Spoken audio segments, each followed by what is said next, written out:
Whoa! Is it yet time for more spreadsheet goodness?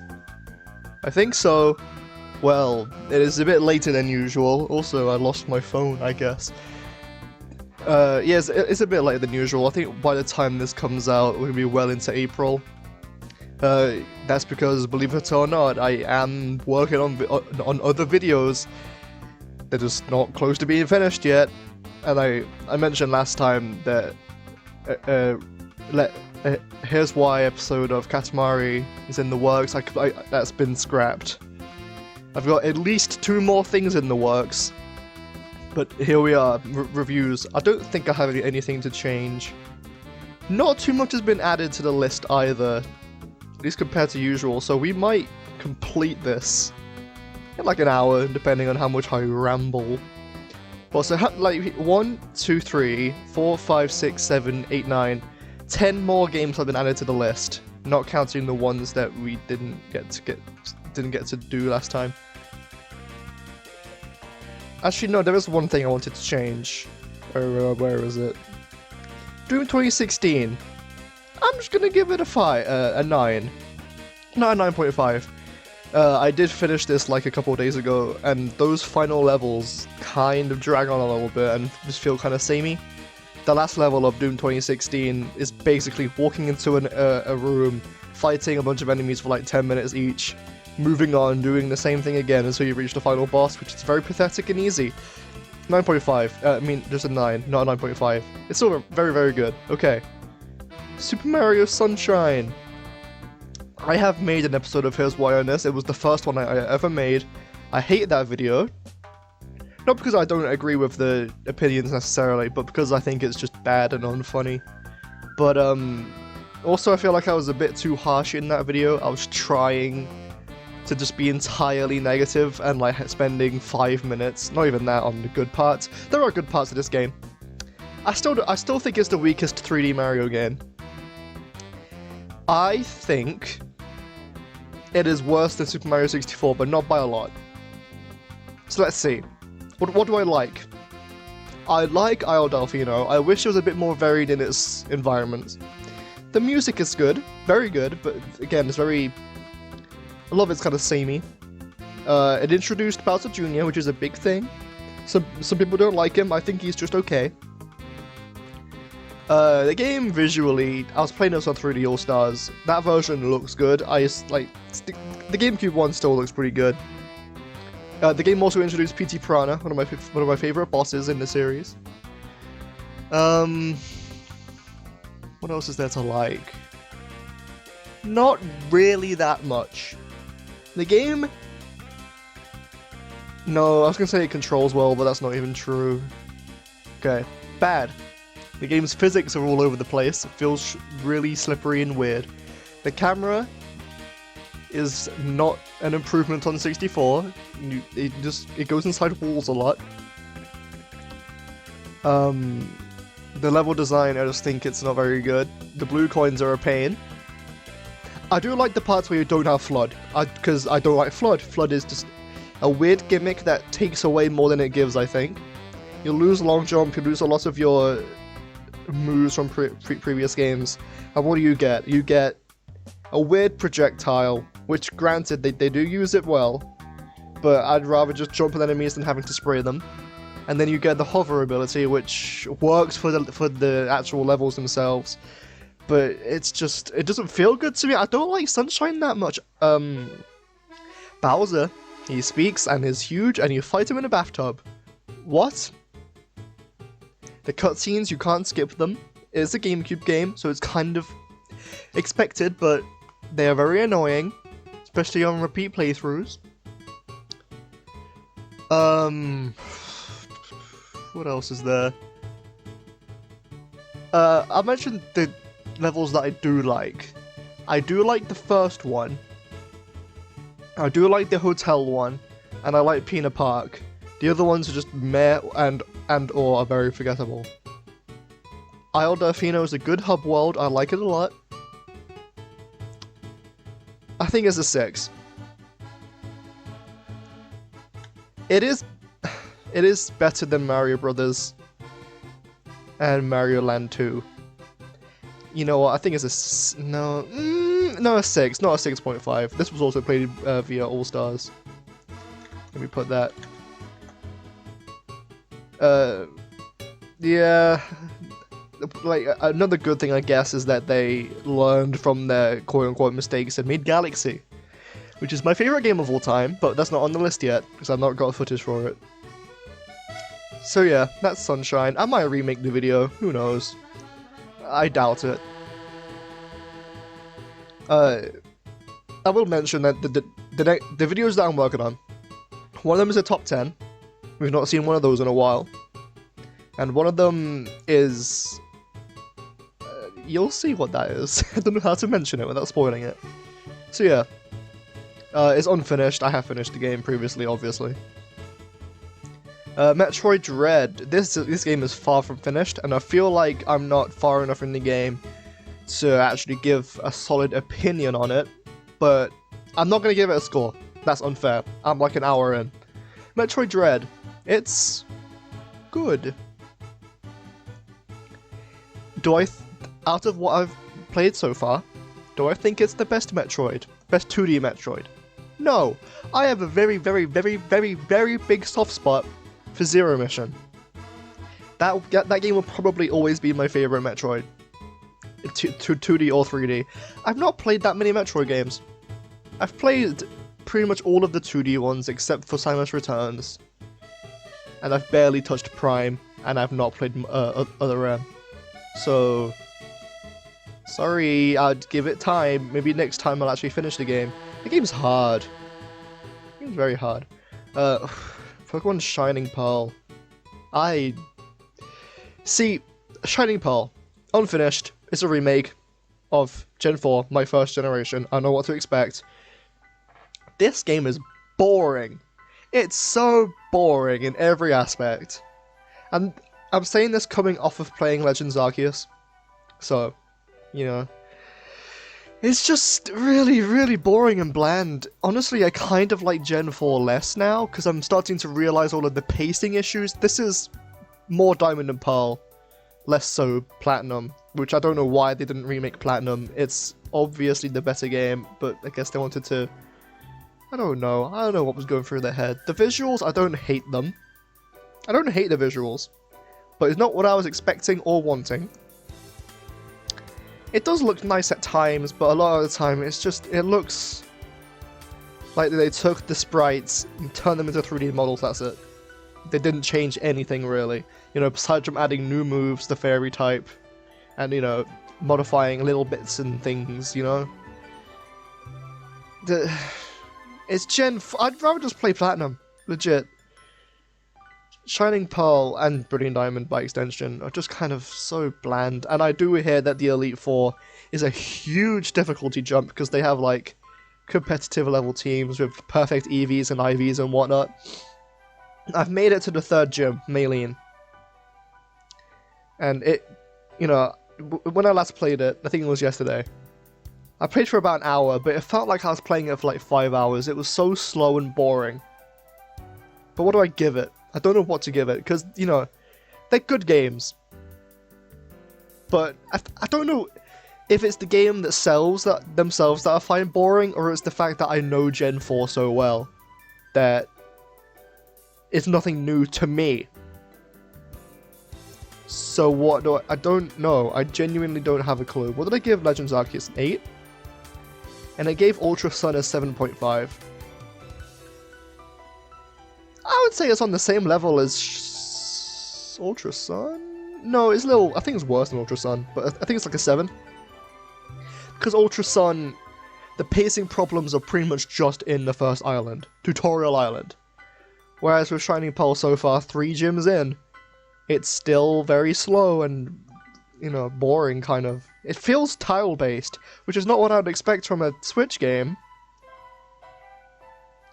I think it's what it was. They were too faithful. They didn't want to innovate.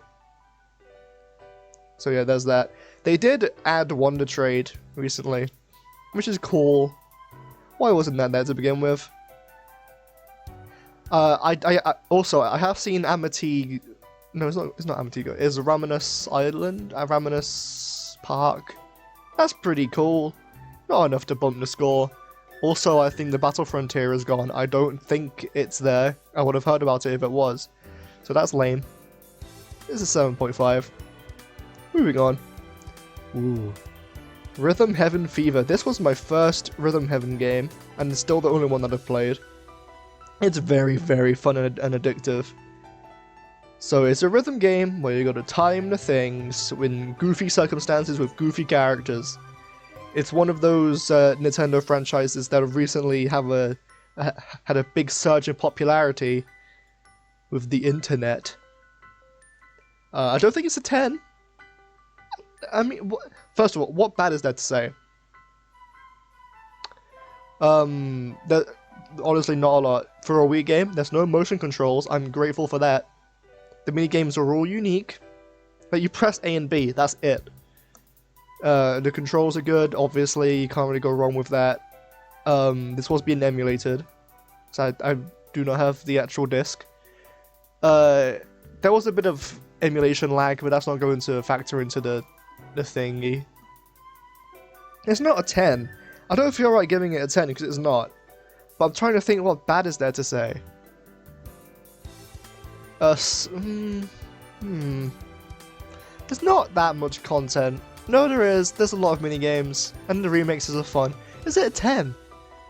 I wouldn't put it on the same pedestal as Punch-Out! Or Katamari or anything like that. 9.5. No! Okay. Some of the minigames are a bit forgettable. But that's because I've only played this game a handful of times. Like twice. To beat it. I don't know how good the multiplayer is. And I think some of the minigames are rehashed from previous Rhythm Heaven games. That's not necessarily a bad thing. The game is quite short. 9.5. No, it's just a 9. I don't know, I'm gonna have to revisit the game. Because it has been a while since I played it. I think it was right after I filmed the last episode of this that I went and played Rhythm Heaven. So, yeah. It's a 9. I think it's a 9. Okay, I've got a little bit further in Sonic Adventure. I think enough to give it a score for now. I didn't hate this game as much as I thought I would. Granted, I've just played the Sonic campaign. Not touched the other ones, but I've seen them. The Sonic campaign was solid. The game's controls are a bit iffy at times. A bit loose. The game has aged really poorly. The cutscenes are animated in such a way that it's kind of jarring and hard to focus on what's actually happening. The levels themselves are good. I like them. The music is amazing. It's a Sonic game. The game's visuals aren't terrible. They're not great. This was the PC Steam version. I'm going to touch on the other campaigns because I know what to expect from them. Tails is racing Sonic to the end of a stage. Don't think it's very long. It's okay. Knuckles, I didn't like Knuckles' stages in Sonic Adventure 2. I'm not going to like them here probably. Big the Cat is like 10 minutes long apparently if you know what you're doing. But it's not fun, it's fishing. Gamma looks boring, but probably it's not that bad. Amy, I don't want to even play as Amy. It looks so annoyingly dull, being chased by a robot.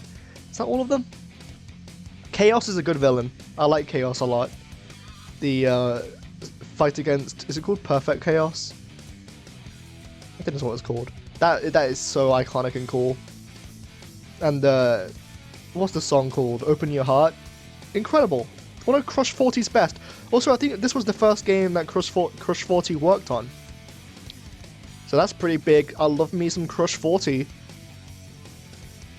Also, this game brought Sonic into 3D truly. Not like Sonic R or Sonic 3D Blast or whatever. Proper 3D Sonic. And it could have been much, much worse. Yes, the game is buggy. But it's not nearly as buggy as a lot of people would want you to believe.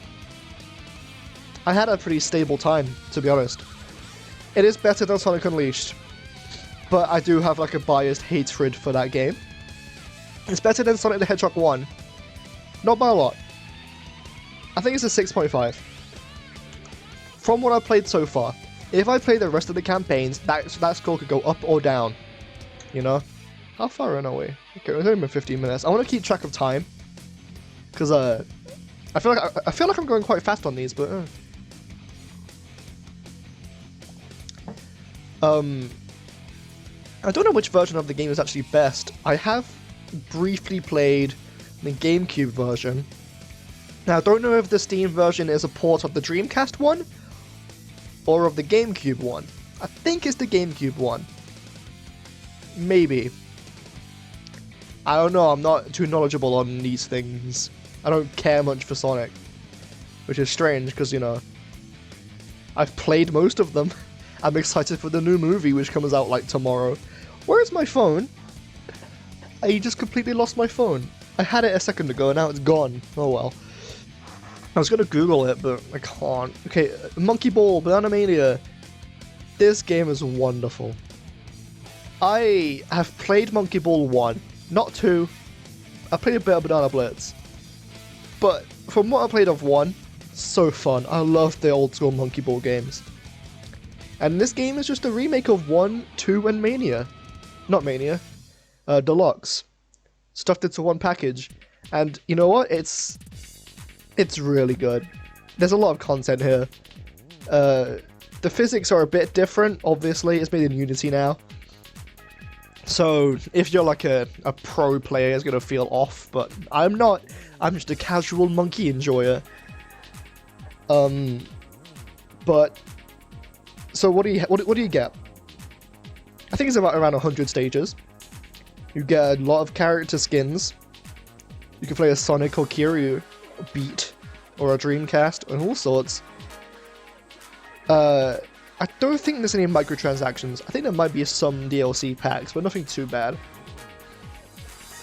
But one of the biggest highlights for me personally are playing the mini-games with my brother and sister as party games. They're really fun. The football one, like they're short and very simple, but they're enjoyable.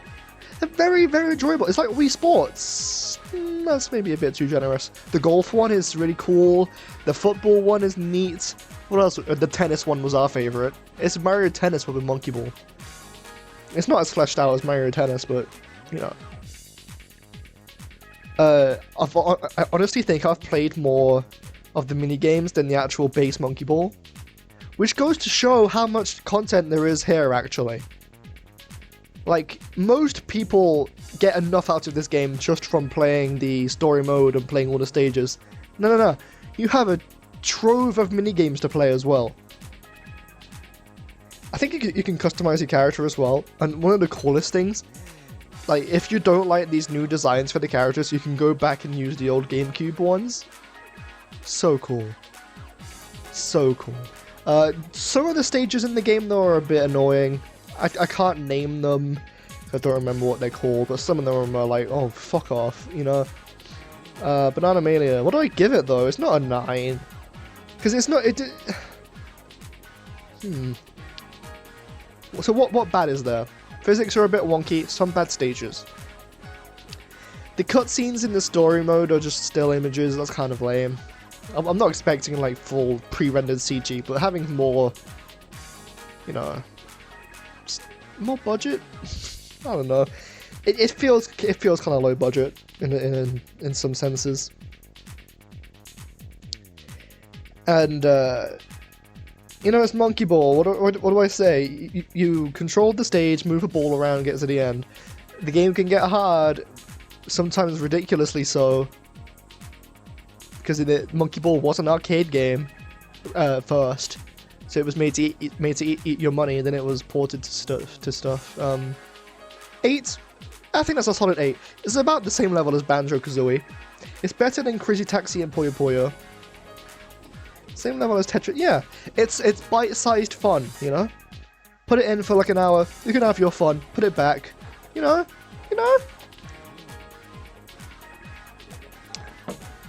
Once again, I have not played any more of Ori. There's gonna be a theme. It's very good of what I played, I just have other things to do and play, you know? I don't have all the time in the world to play Ori. I would like to. I really would. Give me time. I will get to it. I'm sure it's a 10 out of 10. Speaking of a 10 out of 10, Team Fortress 2 is not. How do I rank Team Fortress 2 in 2022? One of my favorite games of all time, but it's not a 10 out of 10. Especially in the state that it is now. Team Fortress 2 has some of the best characters in any game. One of the most fun multiplayer first-person shooters ever. Every single class has multiple weapons and playstyles that feel natural and fun to play as. They're not like the balancing is pretty good. If you know cosmetics are your thing, there's so much to pick from, and a lot of them are kind of cheap. You can buy hats for like pence off of the workshop, not the workshop, the market. Most of the maps are fun. It's a game from 2007, and in some ways it still feels like it. Visually, the game is nothing special. But it's got such a distinct and unique art style that it doesn't matter. The game will age really well in like 10 more years. Visually. Again, the characters, you can't mention this game without mentioning how amazing the characters are. All 9 of the classes are full of personality and charm in their own unique ways. They're all crazy.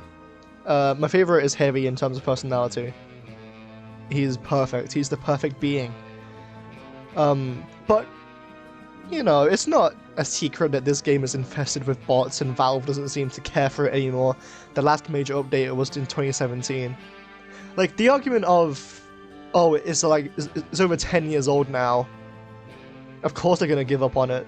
No, the game is very, very alive and popular still. Valve honestly should keep supporting it if they want to keep their player base. Like, there's the holiday stuff. Like adding taunts, maps, cosmetics from the workshop. Doesn't take that much effort, so it's not like Valve is doing that much. Like, there are tiny updates here and there. Nothing at all, you know, big enough to make a big thing about. Team Fortress 2. I do think it's a 9. If Valve updates the game, 1, fix the bots, 2, then it's a 10. But it's not. They're not going to do that. They're not going to. They're too busy doing other things, like they announced a new Portal game that isn't Portal 3. I don't know what it is really. They're just, I know it's a meme and everything, but they really are like allergic to the number 3. Make a sequel! Bring it to Switch! No, they won't do that. Like, no, actually, don't make a Team Fortress 3, because then they'll probably take stuff away. Team Fortress 2 is fine as it is. Just give us, like, an engineer update, or a heavy update. Fix the bot problem, fix some glitches, you know? It's not too much to ask, I think. We have been patient. Team Fortress 2 is a 9. I would say so. Again, one of my favorite games of all time.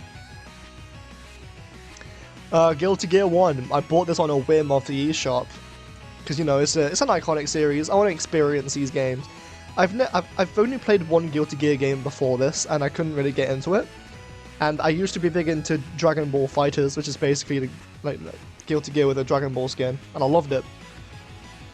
This is a really good first game, I would say. I didn't know what I was doing, but I had a blast. I had such a blast with what I played, which wasn't that much, like an hour or so. I'm gonna go back to it, probably. Guilty Gear 1, oh my god, it's sprites in this one, I'm pretty sure. Yeah, it's sprites. Animated beautifully, the effects are gorgeous, the stages are gorgeous, the character designs are really cool. I like Saw Bad Guy, he's the mascot, kind of. And the girl with the anchor, I don't remember her name. The giant anchor, she's cool, I've seen her around a lot. It's basically an arcade fighter. Because, you know, the story tower-ish mode. You fight a bunch of dudes, get to the end with like vague story beats, fight a ridiculously overpowered final boss, somehow win, and there you go. You got a good amount of time out. There's like 6 characters, I think. No, it's more than 6. I'll say there's like 8 characters. Not that big. I don't know when this game came out. When did it come out? I don't know. I'm gonna have to Google that. Again, I didn't know the controls or anything, but I managed to get some pretty good matches in. Guilty Gear. What do I give it? What did I give Street Fighter 3? So I was never a big Street Fighter guy, and I would say I enjoy this more than most Street Fighter games. Not by a lot though. 7.5 I think is fair. I did download another one that was on sale. I don't remember what it was called, but I'm gonna play that at some point. Maybe I'll like that one more. Who knows? This might be quite short. We're 25 minutes in it. Like we have like maybe 15 more games. Perhaps. A lot of these are going to be short because these are from a long time ago. Rock of Ages 3. Oh, I got stuff to say about this one. I'd not got too far into this, but a good amount. About 2 hours in. Rock of Ages 3 is... So, it's a series that I've wanted to get into for a while.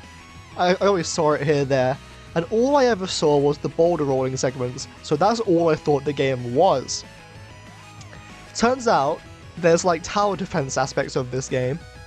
I'm not a huge fan of tower defense games or like RTSs or anything like that. So when that happened, that came as a big shock to me. And it is required, I think. But it... Honestly, the game does it in a way that it doesn't really matter to me. Because it was fun. The main missions you do is that you have to defend your castle from the enemy's boulders with like towers, walls, elephants, manticores or whatever, while they are also trying to do the same thing from your boulders. So it's basically the first one to destroy the other person's castle with the boulder wins. And it's like, at least in this one, it's like historical events, like Julius Caesar. And for some reason, like Hindu gods. So I think that's cool. I was pressing, then there's the races. Some of the racetracks are not very good. Some of them are. That's basically what the entire game is, really. It's like a tower defense game mixed with like a Katamari-ish sort of thing. But not exactly Katamari. You're rolling a ball. Any game where you have to roll a ball is going to be compared to Katamari.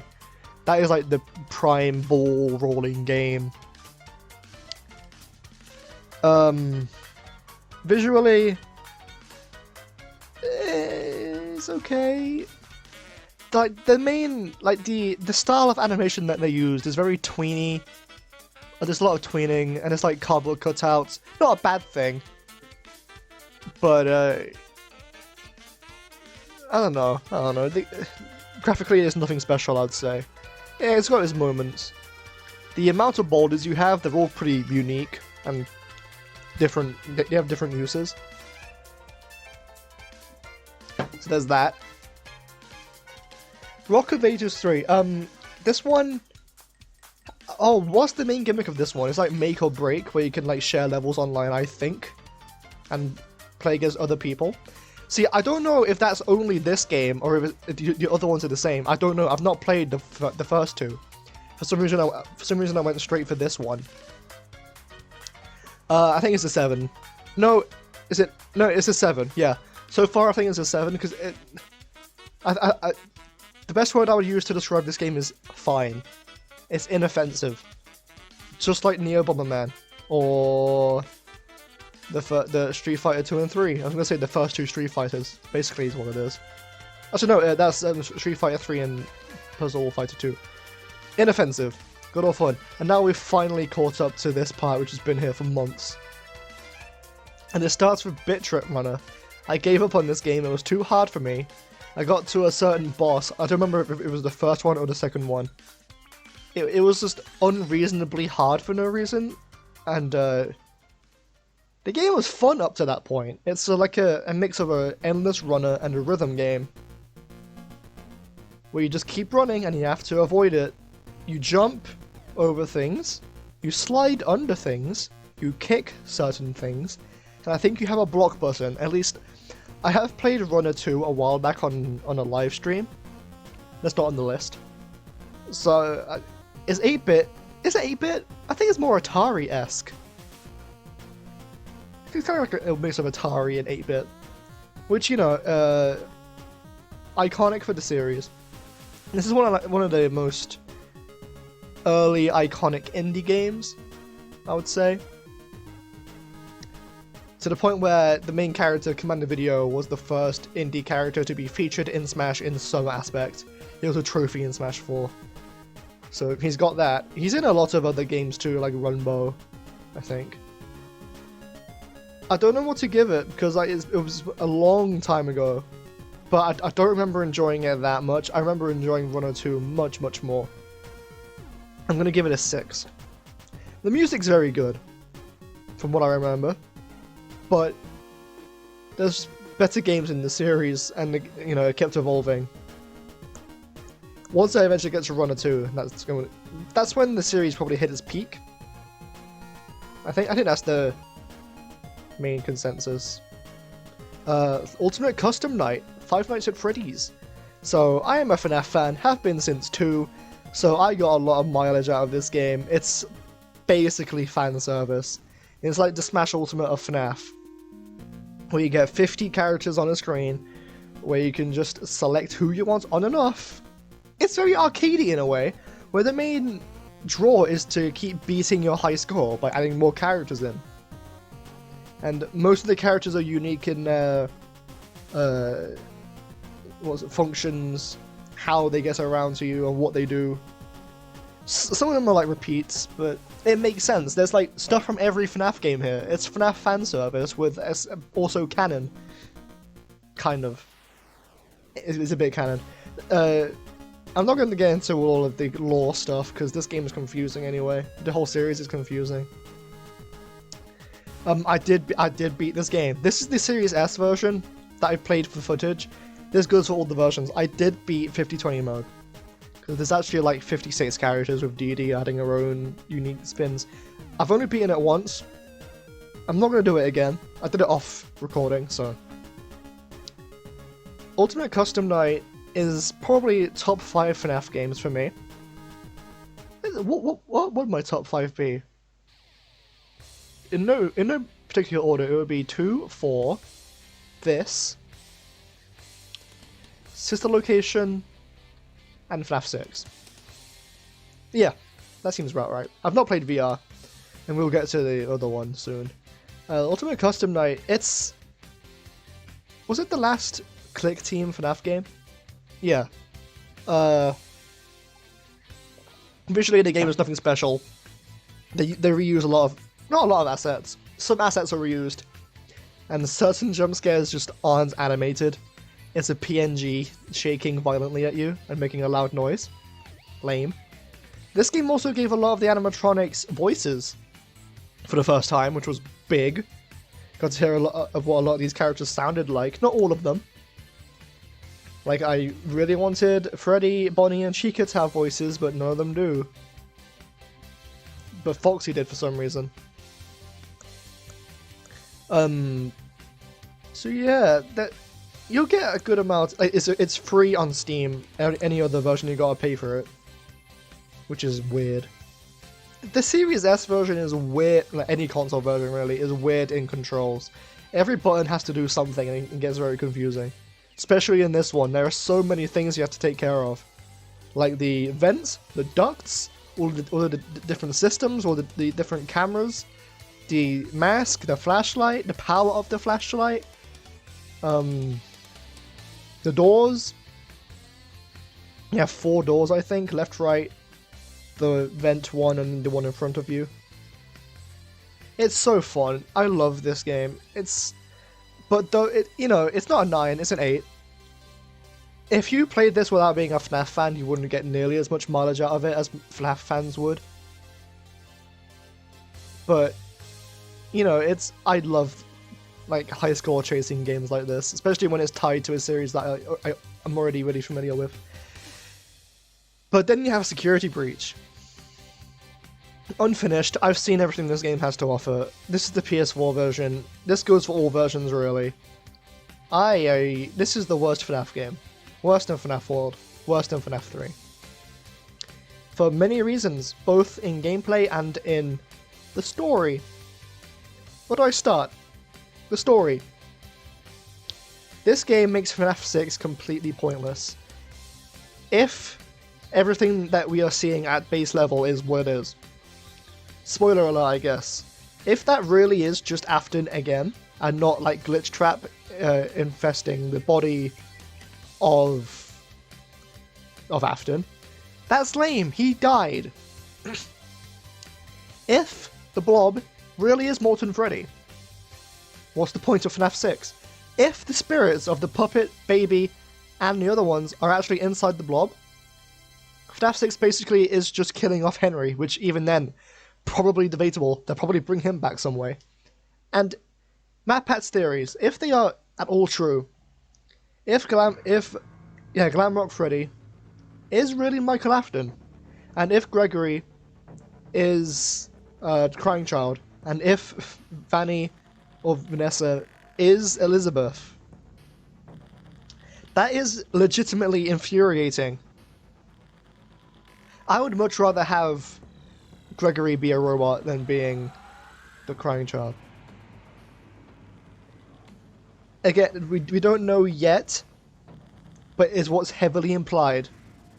You see the evidence and it's there. And the game itself isn't even good. It's a glitchy mess, unoptimized. They were way too ambitious with this game, I would say.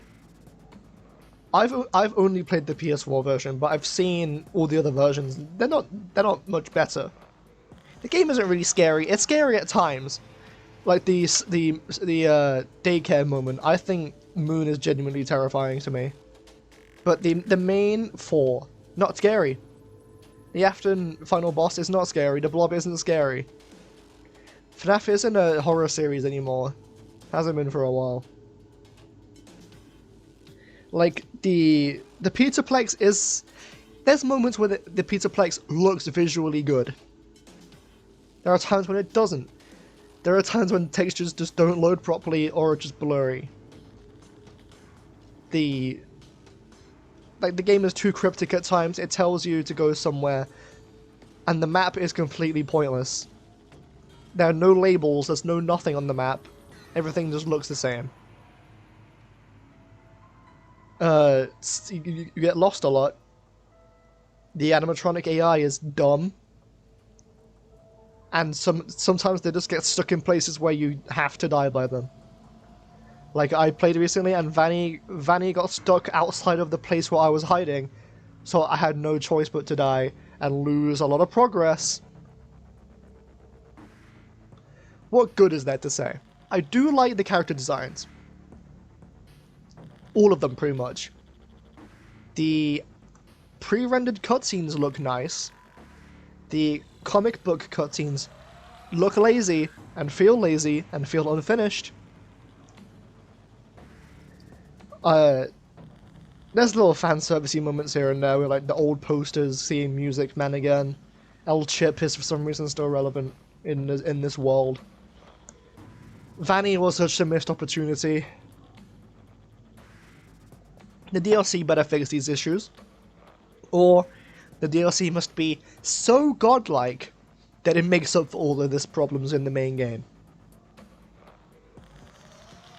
Because as the game is right now, not good. Not good at all. It's not terrible. It's a 4. It's a 4? Yes. Is that the first 4 I've given? Kind of. Honestly, I do like the first Mega Man more than FNAF Security Breach. There are fans of the game, which is, you know, that's fine. You're allowed to think these things, but to me, the game is nothing. There's nothing about this game that really catches me I was hyped for this game. But in the end, it was just a rushed... I don't want to say rushed, because obviously, the guys at Steelball, they cared. There was heart put into this, but it was unoptimized and probably yeah, rushed. Snake Pass. I tried this game because I heard it was good. I could not get into it at all. I gave up easily. I just couldn't get a hang of the controls or the physics. And I don't know how to rank it because, you know, if you actually have the patience to get a hang of it, which I don't, it's probably a good game, but I don't want to play as a snake and move like a snake. It tries to be realistic with its physics, but that's not what I want. I don't have a lot to say about this one because, you know, it's a 5. It's mid. The game's graphics look good. I like the design of the snake. That's about it. That's about all I like. Ooh, Downwell. Oh, this isn't a dating game. It's another arcade-like, where you're just a dude and you have to fall as far down down in the hole as you can.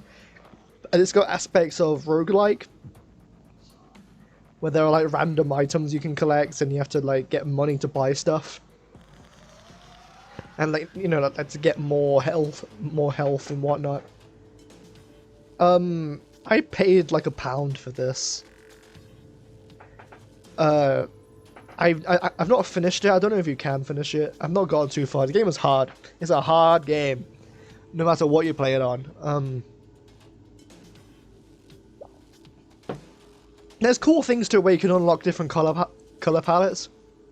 Because I think at most there are 3 colors on screen, like a red, black, and white. But you can swap out the color palettes. There's like a Game Boy color palette. Some of them are really ugly, but I think that's on purpose. Some of them look really cool. I think I remember enjoying the red one. Or was it the blue one? I don't know. Downwell is another game where you could pick it up for like half an hour at a time. Get a good amount of enjoyment out of it, without really having to think about it. And you look back on it and it's like, yeah, that's a good game. But when really it's nothing that special. But you get what you pay for. It's a cheap game. 7. Downwell is a 7 out of 10. With a lot of these games down here, it's been months. So I'm basing this all off of my memory. Gunman Clive. Oh, this game was recommended to me. I don't remember by who. They explained it as a mixture of Mega Man and Donkey Kong, which that got me interested. And yeah, I see where they're coming from, but it's just so uninteresting. It's so uninteresting. It was cheap at least on Switch. I believe it was a 3DS game first, and they ported it to Switch. It plays like Mega Man, where you jump and shoot. You can get upgrades, but you lose them if you get hit. It's kind of like I was going to say Castlevania, but no, it's nothing like that at all. The Donkey Kong elements come from this one minecart level, so there's not a lot of Donkey Kong Country. It's just a worse version of Mega Man with like a western skin in 3D. Like, 3D visuals that is. The game is 2D platformer. It's very short, it's like an hour to beat. I've not played Gunman Clive 2. I would not recommend this one to anyone really, unless you like mediocre 2D platformers that try to emulate Mega Man. It wasn't that hard, it was kind of easy. The boss fights are cool. I remember enjoying some of the boss fights. Again, it's mid. It's just mid. It's mediocre and mid. It's lukewarm. So, yeah, I don't imagine this series coming back anytime. I'm sorry if are there any hardcore Gunman Clive fans watching this. King of Fighters 98. Based fighting game. Absolutely based. Best King of Fighters game, so I've heard. It's better than Guilty Gear. Better than Street Fighter. It's actually like an 8.5 out of 10 for me. I love it. The sprite art is wonderful. The animation is incredible. The character selection is amazing. So if you don't know what King of Fighters is, it's basically a crossover between SNK properties, kind of. You know, like your Fatal Furies, your Samurai Showdowns, and all that. You know, like Terry from Smash. You know Terry. The controls, you know, like standard fighting game controls, but I got a hang of them pretty quick, actually. You pick 3, is it 3? I think it's 3 characters, and you just, you know, keep going until you have none left. Is it a 3v3? And it's just good fun. It's such good fun. It's pretty cheap as well on Switch. Go get it. Legit. Particularly in '98. I've heard it's the best one. The soundtrack is banging. It's one of the best 2D fighting games of all time, I would say. What did I give Mortal Kombat 11?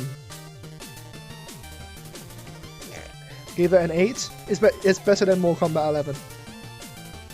It's flashy, it's fun, it's got personality and charm. Everything a good fighting game should have. I wonder if they still play this competitively. This is like the one of 2 King of Fighters games I've actually played, so I've not got that much experience, but I don't need it to know that this game is really good. Go get it, legit. 8.5. What's bad about it though? It's old, so there's not that many options. It's just fighting, but you know, that's whatever. You know, like, of today's standard, we have games that look as good as Mortal Kombat 11. Visually, the game doesn't do anything that special. At the time, I don't know.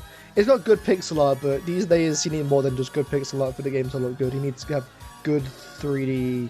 I don't know. Ikaruga. This is the shoot 'em up. The shoot 'em up. It's really hard. I didn't get too far into it. It's very good, but I don't think it's anything that special. I've played better shoot 'em ups, and we're gonna see one in a minute. The main gimmick is swapping between light and dark to avoid and destroy other light and dark things. Visually, apparently I played the GameCube version. Doesn't really matter. Soundtracks, whatever. It's just fine. It's a 7. But Radiant Silvergun, on the other hand, came before Ikaruga, same developer, and is so much better. You get, like, pretty much every button is a different type of gun, and you get these, like, really epic giant laser sword things that, like, wipe the screen of all enemies. It's got, like, a story mode, like anime cutscenes, I think. Radiant Silvergun is a better Ikaruga, I'm gonna say it. And no one's heard of it. You know, like, outside of the hardcore shmup fans. It's just good. If I could recommend one of these, it would be this one. Then maybe go and play Ikaruga afterwards and base your own opinions. But Radiant Silvergun is better. Like, objectively, no. It's a 8.5 again. Well, that's a 9. 8.5. I believe it was on Xbox Live a few months ago. Maybe you have it. I doubt it. Because a lot of people see games that they don't know and go like, I don't want that. Which is what I was going to do with Neurovoider. Honestly, I don't remember a single thing about Neurovoider, except that it's a roguelike with robots, where you can customize your robot with parts that you collect. There's like 2 types of guns, a base body, and like wheels? I don't remember. It's like a roguelike shoot 'em up. But I don't remember too much about it, which says a lot. I vaguely remember it. I think I was like, this is good. But I could play any other roguelike or shoot 'em up and be like, this is better. Mid, not a 5, like a 6. One Piece Burning Blood. If you don't know me, I'm a huge One Piece fan. First time playing Burning Blood. It's an anime arena fighter, man. What can be said? They're just fine. I would much rather have a 2D Dragon Ball FighterZ style One Piece fighting game. When did this release? This was after, or was it during Dressrosa? So it goes up to Dressrosa. So that means you can't play as Kaido or Big Mom or anything like that. The character selection is fine. There are some non-canon movie tie-in characters, which is like whatever. And for some reason there was like a swimsuit DLC pack. Like, I say for some reason, I know why. Booba. For Kumas. I think all of the characters are unique. There's like 3 Luffys for some reason. And the stages are all like circles. The fighting systems I remember not being that bad. Logias are kind of annoying if you don't have a character with Haki. I think you have 4 special attacks, and you can like power up to do 1 of 2 ultimate attacks, I think? It's been a while. The story mode has some unbearably unfair missions. Luckily, most of them are optional. I remember as soon as you start the story mode, there's like a side mission where you play as Ivankov versus, I want to say Crocodile and Doflamingo. And it's just unfair because you're not leveled up at all. The story mode is just a retelling of Marineford, which I think the character models using the engine from the Pirate Warriors games, which I think those games look fine. Some characters look a bit strange in 3D, I will admit. Like, what's a good example? I think Kuma looks a bit weird. I think a Chopper looks really weird in 3D, I think. I don't like how Chopper looks. A lot of the animation is motion capture, so it looks weird and bizarre and uncanny. But there was some effort put into these cutscenes. Like, I remember they made a 3D model for Squad, which I was like, of all, what? They actually went out of their way to make a 3D model of Squad. You know, the guy from the Whitebeard Pirates. And I was like, whoa, they wouldn't normally do that. They'll just use some generic henchman model that they have. But no, they actually went out of their way to make a model of him. I don't know if the story goes beyond Marineford. I assume it does. I didn't get too far in it. I got caught up in the other modes. I don't think I'm going to go back and finish it. Pirate Warriors, it's fine. It could be so much more. I am optimistic for the new One Piece game that they just announced, One Piece Odyssey. But as for now, this game is a 7. Yeah, same level as Ikaruga. We have reached PopCap Games time. How long have we been? Okay. Peggle 2! I have played Peggle Deluxe, Peggle Knights, and Peggle 2. Peggle 2 is the worst one. Like, Peggle has never had a good art style. This game is horrible. Have you seen Bjorn in this game? I'm saying that like people are watching this who know what Peggle even is. All the characters look disgusting, especially Bjorn and Jimmy Lightning.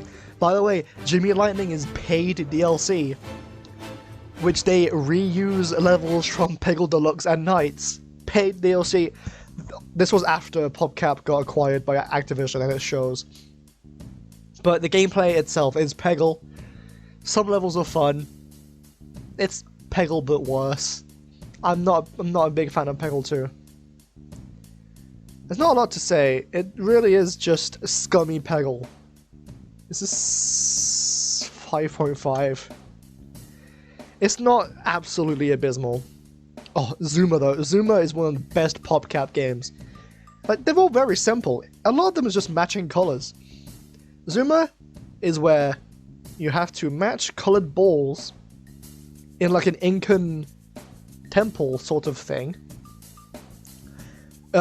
without allowing the balls to reach the end. That's how you lose. And it's really addicting, I gotta admit. I bought it on a whim. I didn't even buy it, it was on Game Pass. And I played it for a long time, and I was like, this is actually really, really fun. PopCap used to be good. I'm gonna go back and play all the other games. I don't know if they made any more Zuma games, but man, Zuma Deluxe is legitimately fun, but it's very simple. There's not a lot of modes. What you see is what you get, basically. Which I think that's 7.5 for Zuma Deluxe. I think that's fair. It is really strange, though, having Zuma at 7.5 than seeing like games like Space Invaders IG or like Pac-Man at lower. Street Fighter 2 lower than Zuma Deluxe. It doesn't feel right, but it's my opinion.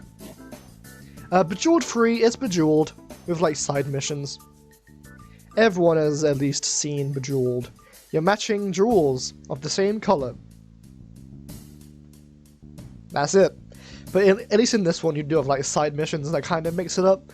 Like, oh, don't let the butterflies reach the top of the screen, or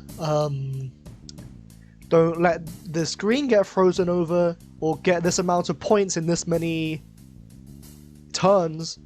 I think that's cool. I've not played Bejeweled, any of the other Bejeweled games really, so I don't know if they have that, but Bejeweled is kind of boring to me. It's a 6. It is better than Peggle 2. I got no, it's not. It's a 5. I got more enjoyment out of Peggle 2 just because it's Peggle, and I like me some Peggle, at least, from a gameplay perspective. Bejeweled 3 is just boring. Oh, here we are. The final 3. Tori 3D is a cool little Switch game that costs like £1 that you could play in like an hour and beat it. It's a 3D platformer where you just get from point A to point B, but it's got weird, creepy undertones, which you wouldn't guess by just looking at it. There are some strange jump scare moments in this game, or like things that you just wouldn't expect. Stuff getting weird, creepy, like creepypasta eyes and mouths and like strange demon monsters. The levels are varied. There's like an ice one, there's like a one in a city, there's one where it's like on buildings, I think. Tori 3D, you get more than what you pay for, I think, because there's like speedrunning incentives and different playable characters. This game got free DLC.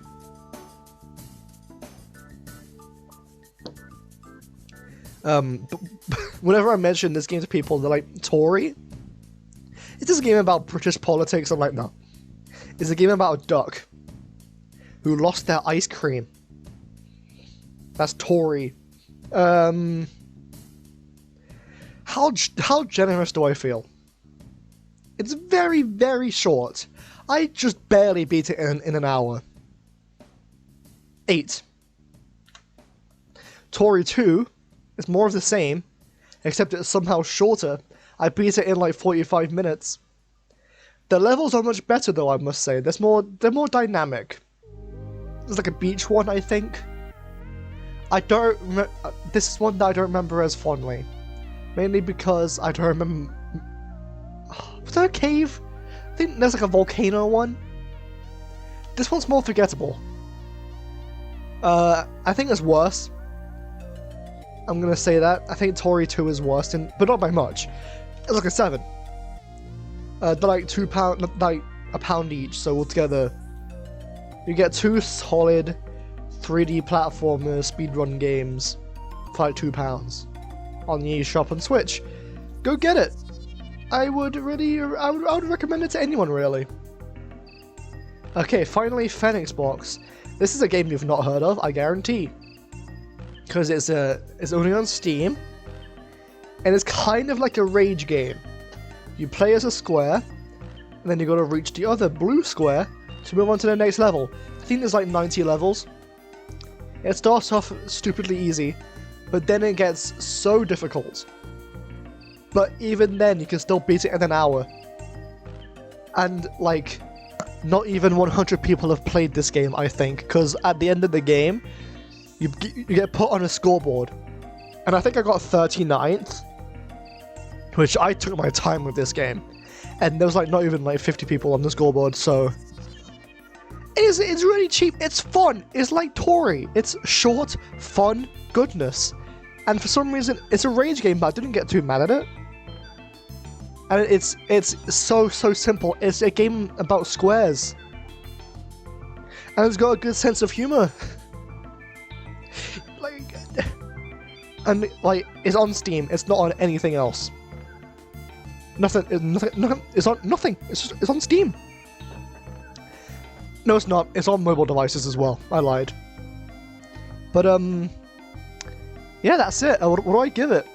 Fenix Box is another 7, I think, and with that we have finally caught up. With a couple blemishes that I just didn't get far enough in. So yeah, wow. I never thought I would get this far.